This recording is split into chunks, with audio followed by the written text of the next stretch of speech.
Du coup, si je veux développer mon activité en Espagne, en Allemagne, pardon, aux États-Unis, est-ce que c'est facile de créer des contenus en plusieurs langues ou c'est une tâche assez compliquée? Alors, euh, ça c'est une excellente question parce qu'aujourd'hui, et moi je le vois encore plus, de plus en plus d'entreprises veulent très rapidement se lancer à l'international. Euh, donc c'est vrai que moi je le vois, hein, parmi les clients qui viennent vers moi, il y en a de plus en plus qui systématiquement, même si c'est le début de l'entreprise, ils disent bah, notre site, on veut le faire en 3 langues. Et ça, c'est vraiment déjà quelque chose que j'ai remarqué moi là, depuis quelques années. Et la plus compliquée, moi je dirais, c'est sur vraiment quand une entreprise en est à ce point-là, de se dire, bon, on s'est développé d'abord en France, ça marche bien pendant 1 an, 2 ans, et voilà, on veut développer d'autres marchés. Souvent, c'est soit l'Espagne, soit l'Allemagne, soit des fois l'Angleterre, les USA directement. C'est de se dire, bon, on génère du trafic sur notre site, via notre site français, on veut juste le dupliquer pour l'autre pays.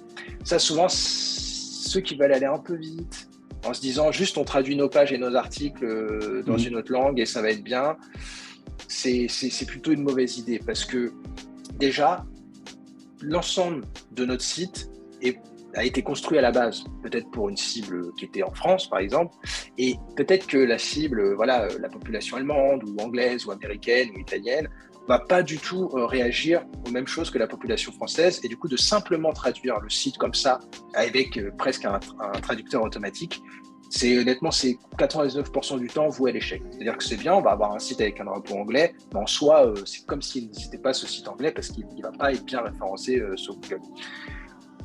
Parce que simplement traduire un contenu français en anglais, ça ne suffit pas. Généralement, une chose qui peut être très intéressante, c'est de faire appel à un natif, parfois pour au moins relire des fois nos contenus. Nous, on peut traduire, parce qu'on gagne du temps, on va avoir la compétence évidemment, mais on peut le traduire. Mais après, c'est quand même toujours intéressant de demander à un natif vraiment du pays, qui c'est sa langue maternelle, de relire nos pages, nos contenus, parce que des fois, il y a des formulations, des expressions qu'on va traduire. Par exemple, parfois, on va utiliser une expression française. Bien sûr qu'on peut la traduire en anglais, mais en fait, ça n'a aucun sens, parce que c'est pas du tout une expression qui est utilisée en Angleterre, par exemple, et du coup, les gens vont juste rien comprendre. Et du coup, en fait, ils vont lire notre article, qui peut-être était génial en français, et en fait, pour eux, en anglais, ils vont se dire, ouais, l'article, il est pas mal, mais on n'a pas l'impression que c'est quelqu'un de très expert qui l'a rédigé.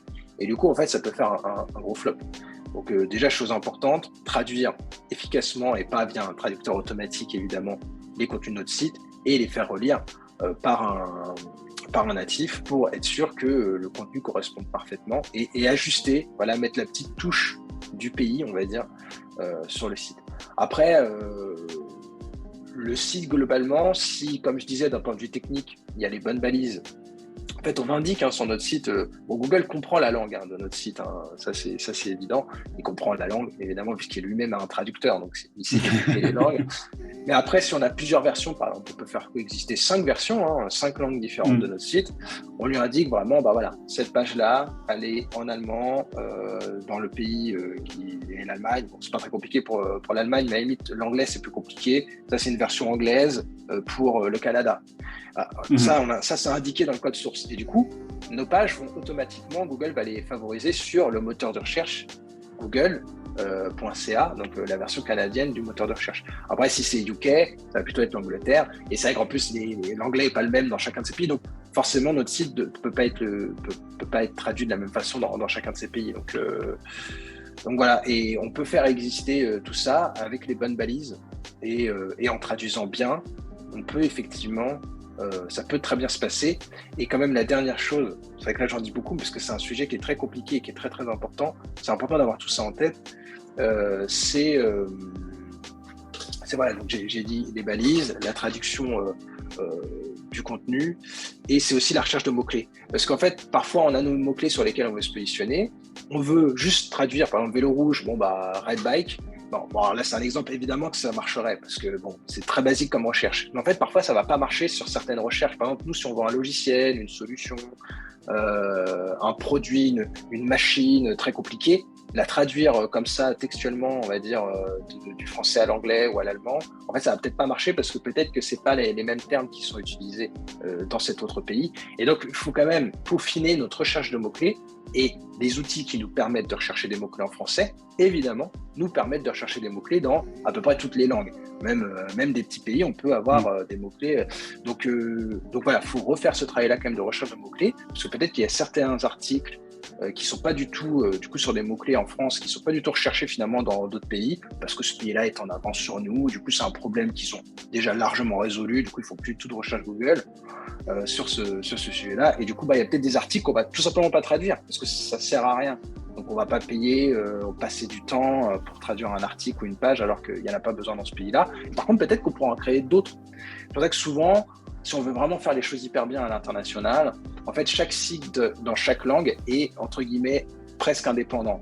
Bien sûr, il y aura des choses en commun, c'est évident. Il y aura toujours des choses communes entre les différentes versions, mais presque, on ne va vraiment avoir des contenus pour l'Angleterre, des pays pour la France, des pays pour l'Espagne, parce que ça ne va pas être les mêmes mots-clés, les mêmes problématiques, ça ne va pas être les mêmes manières de parler.